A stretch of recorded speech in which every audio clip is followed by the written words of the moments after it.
ఉన్న బంగారాన్ని విడిపించి ఆ రోజు ఆన్లైన్ రేటుకే మేము కొంటాం. Sharma gold company. నమస్కారం, సుమన్ టీవీకి స్వాగతం. ఈ డిసెంబర్ మాసం ద్వాదశ రాశుల వారికి ఎలా ఉండనుంది, అలాగే నవగ్రహాల స్థితిగతులు ఎలా ఉన్నాయి, ఏ రాశుల వారికి ఎటువంటి ఫలితాలను అందజేయనున్నాయి, ఈ విషయాన్ని తెలియజేసేందుకు మనతో పాటు ఉన్నారు ప్రముఖ జ్యోతిష్య అలాగే వాస్తు వేదిక నిపుణురాలు, దేవి ఉపాసకురాలు అయినటువంటి శ్రీమతి జయప్రద గారు మనతో పాటు ఉన్నారు.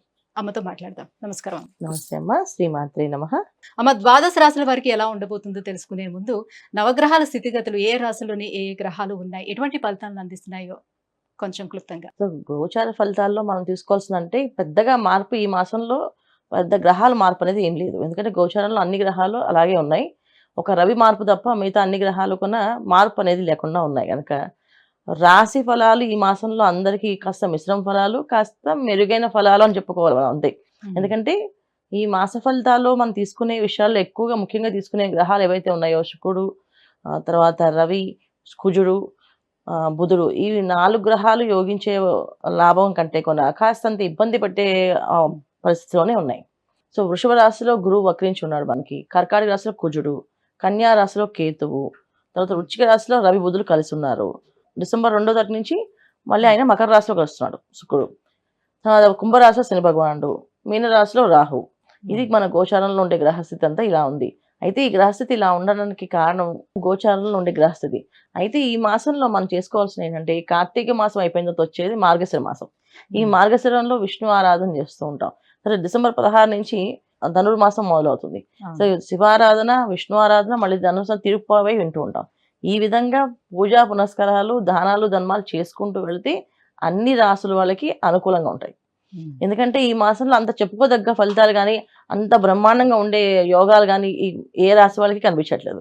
కాస్తంత ఇబ్బంది పెట్టే లక్షణాలే కనిపిస్తున్నాయి. కనుక మనం ఎక్కువ అవన్నీ మైండ్లో పెట్టుకోకుండా రాశి ఫలాలు వినడము, దాని దగ్గర పరిహారం ఏం చేసుకోవాలో అది మాత్రం తెలుసుకొని ఆ పరిహారం చేసుకుంటూ ముందుకు వెళ్తుంటే ఈ మాసం అలా గడిచిపోతుంది. అమ్మ, తులారాశి వారికి ఈ డిసెంబర్ మాసం ఎలా ఉండబోతుంది?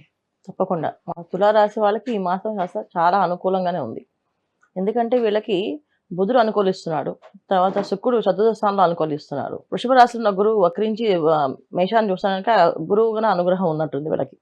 సో ఈ విధంగా చూసుకుంటే తులారాశి వాళ్ళకి ఈ మాసంలో చాలా యోగ్యంగా కనిపిస్తుంది మనకి.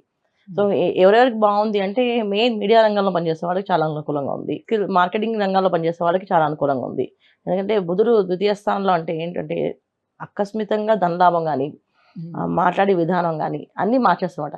అసలు మొన్నటిదాకా అసలు నోటి నుంచి మాటే రాదు, దీనికి ఇలా మాట్లాడుతున్నాడు ఏంటి అని చెప్పేసి అలాంటి తెలివితేటలు, మాటలు అవన్నిటికీ కారకుడు బుధుడు. ఎప్పుడైతే ఆయన ద్వితీయంలో ఉన్నాడో వీళ్ళకి చాలా చాకచక్యంగా దాన్ని ఎలా చేసుకోవాలి, ఏ విధంగా చేయాలి, ఏం చెప్తే వింటారు అనేది వీళ్ళకి వచ్చేస్తుంది. అలాగే మీడియా రంగంలో పనిచేసే వాళ్ళకి థాట్స్, ఏవైతే క్రియేషన్స్ ఎలా చేయాలి, సో ఈ క్రియేటివిటీ అనేది బాగా పెరుగుతుంది. సో అంటే తులారాశి వాళ్ళు చూసుకుంటే ఈ విధంగా మనం అన్ని లెక్కలు చూసుకుంటే అన్ని విధాలు అన్ని రంగాల్లో బాగుందంట. ఎందుకంటే బుధుడు ఎప్పుడైతే ద్వితీయ స్థానంలో యోగిస్తున్నాడో, కానీ పంచమ స్థానంలో శని ఉన్నాడు కదా, పంచమ స్థానంలో శని భగవాన్ ఉన్నాడు. అదేంటంటే తులారాశిలో ఉన్న ఎవరైతే సంతానం ఉందో సంతానం మీద కొంచెం ఇబ్బంది ఉంటుంది. ఏంటంటే వివాహ విషయాల్లో కానీ, వివాహాలు చేసుకోవడంలో కానీ కాస్త ఆలస్యం చేస్తామని కానీ, చేసుకోమని కానీ, లేకపోతే వేరే మామూలుగా ఇప్పుడు వివాహాల్లో ప్రేమ వివాహాలు కూడా ఉంటాయి కదా, ఇలాంటి విషయాలు ఎక్కువగా జరిగే అవకాశం తులారాశి వాళ్ళకి ఉంది. సో వీళ్ళు చేసుకోవడం కంటే వీళ్ళ సంతానం ఒక ఇబ్బందులు వీళ్ళు ఎదుర్కోవాల్సి వస్తుంది. శని భగవాన్ ఇచ్చే ఫలితాలు అలాంటివి తులారాశి వాళ్ళకి. మిగతా విషయాల్లో వీళ్ళకి పర్సనల్గా చూసుకుంటే బుధుడు అనుకూలంగా ఉంది, తర్వాత శుక్రుడు అనుకూలంగా ఉన్నారు చతుర్థ స్థానం. అంటే ఇంట్లో శుభకార్యాలు జరిగే అవకాశాలు ఉన్నాయి, శుభాలు జరిగే అవకాశాలు ఎక్కువగా ఉన్నాయి. ఎప్పటి నుంచి ఇల్లు కట్టుకోవడమే కాకుండా అది మంచి స్థలంగా లక్ష్మీప్రదంగా మారే అవకాశం ఉంది. ఈ విధంగా చూసుకుంటూ వెళ్తే తర్వాత వీళ్ళకి ఇంకా అన్నిటికంటే ఎక్కువగా ఏంటంటే విద్యార్థులకి చాలా చాలా యోగ్యంగా బాగుంది. విద్యార్థులకి చాలా అనుకూలంగా ఉంది. విదేశాల్లో పనిచేసే వాళ్ళకి, విదేశాల వాళ్ళకి చాలా అనుకూలంగా ఉంది. అంటే సప్తమ స్థానాన్ని గురువు చూస్తున్నాడు కాబట్టి వ్యాపారస్తుల్లో భాగస్వామి వ్యాపారాలు ఎలా ఉంటాయి? వ్యాపారాల్లో అనుకూలం చాలా ఎక్కువగా ఉంటుంది. కలిసి కలిసి కలిసి చేద్దాం అనే ఆలోచనలు ఎక్కువ. ఏంటంటే ద్వితీయంలో బుధుడు, ఇక్కడ గురువు కంటే కూడా బుధుడు ఎక్కువగా ఆధిపత్యం వహిస్తున్నాడు ఈ తులారాశి వాళ్ళకి. సో వ్యాపారం చేయాలి అంటే ఈ విధంగా కాదు, మెలకువలు నేర్చుకోవడం కానీ, చేయడం కానీ, క్రియేటివిటీ చేయడం కానీ అన్నిటికీ ఈయన ఎక్కువ కారకత్వం వహిస్తున్నాడు ఈ మాసంలో.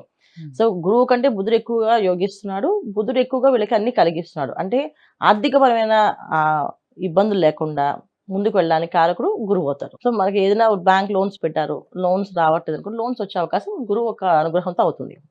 తర్వాత ఏదైనా స్థిరాస్తి అమ్మి తీసుకోవాలనుకుంటే ఆ ఆస్తులు అమ్మడం కానీ తీసుకోవాలి, దానివల్ల మనకి లాభంలో రావడం కానీ. అంటే స్థిరాస్తి అమ్మడం అనేది అది కొన్నప్పుడు చాలా తక్కువ కొనొచ్చు, ఇవాళ దాన్ని ఎక్కువ రేటుకి అమ్మచ్చు, అది చాలా ఎక్కువ లాభంలోకి రావచ్చు. అలాంటి రకమైన లాభాలు ఈ మాసంలో వీళ్ళకి ఉన్నాయి తులారాశి వాళ్ళకి. సో స్థిరాస్తులు రావడం కానీ లేకపోతే అమ్మడం కానీ జరిగే అవకాశం ఈ మాసంలో ఎక్కువగా కనిపిస్తున్నాయి.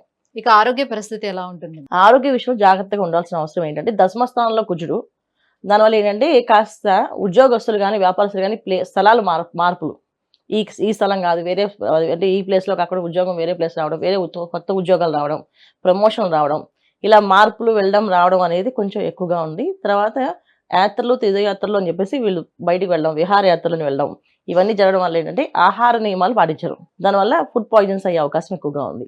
సో వీళ్ళు తీసుకోవాల్సిన జాగ్రత్త ఏంటంటే తులారాశి వాళ్ళు ఆహార నియమాలు పాటించడం, ఎక్కడికి వెళ్ళినా సాత్వికమైన ఆహారం, శాకాహారాన్ని ఎక్కువ తీసుకుంటూ ఉంటే ఎటువంటి ఇబ్బంది ఉండదు.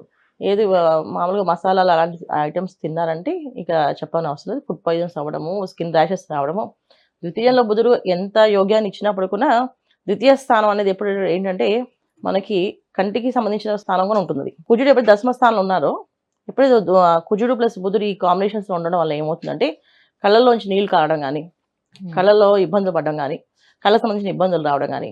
తర్వాత ద్వితీయంలో రవి కూడా ఉన్నారు, వెన్నుకు సంబంధించిన సమస్యలు కానీ ఇలాంటి సమస్యలు ఎదుర్కొనే అవకాశం ఉంది. సో ప్రయాణాలు చేసినప్పుడు జాగ్రత్తగా ఉండడం, ఆహార నియమాలు జాగ్రత్త పాటించుకుంటూ ఉంటే ఈ మాసం తులారాశి వాళ్ళకి అన్ని అనుకూలంగా ఉంటాయి. అయితే శని కుజుల అనుగ్రహం కోసం ఎటువంటి పూజలను చేసుకోవాలి, ఎలాంటి పరిహారాన్ని పాటించాలి? తప్పకుండా శని భగవాన్ యొక్క అనుగ్రహం కోసమే చేసుకోవాలి. ఎందుకంటే కుజుడు కంటే శని భగవాన్ ఇక్కడ పంచమ స్థానం నుండి సంతానం విషయంలో ఇబ్బంది పడుతున్నారు. తర్వాత వీళ్ళకి ఏదైనా రావాల్సిన లావాదేవీ అంటే కోర్టు నుంచి వచ్చే సమస్యలు ఏవైతే ఉన్నాయో అవి కొంచెం ఎక్కువగా ఇబ్బంది పడుతున్నారు. సో అందుకని వీళ్ళు చేయాల్సింది ఏంటంటే ప్రతినిత్యము లక్ష్మీ నరసింహస్వామి ఆరాధన, లక్ష్మీ నరసింహస్వామి తులసి మాల సమర్పించడము, ఇంట్లో లక్ష్మీ నరసింహస్వామి ఫోటో దగ్గర తులసి మాల వేయడము, తులసి దళాలు తీసుకొని జోబులో వేసుకుని బయటికి వెళ్ళడము, వెళ్ళేటప్పుడు అంటే స్వామి వద్ద పెట్టిన తులసి దళాలని కాస్త తీసుకుని కళ్ళకద్దుకొని జోబులో పెట్టుకుని వెళ్ళడము, ఒక పని మీద వెళ్ళినప్పుడు ఆ పని చక్కగా ఆటంకాలు లేకుండా అవుతుంది. ఈ విధంగా చేస్తూ ఉండడం, ప్రతి శుక్రవారం లక్ష్మీ నరసింహస్వామి గుడికి వెళ్ళడం, ప్రదక్షిణాలు చేయడం, ఇది చేస్తూ ఉండాలి ఈ మాసం అంతా వీళ్ళు. అమ్మ, తులారాశి వారికి డిసెంబర్ మాసం ఎలా ఉండబోతుంది అనే విషయం తెలియజేసినందుకు ధన్యవాదాలు. నమస్తే అమ్మా, శ్రీమాత్రే నమః.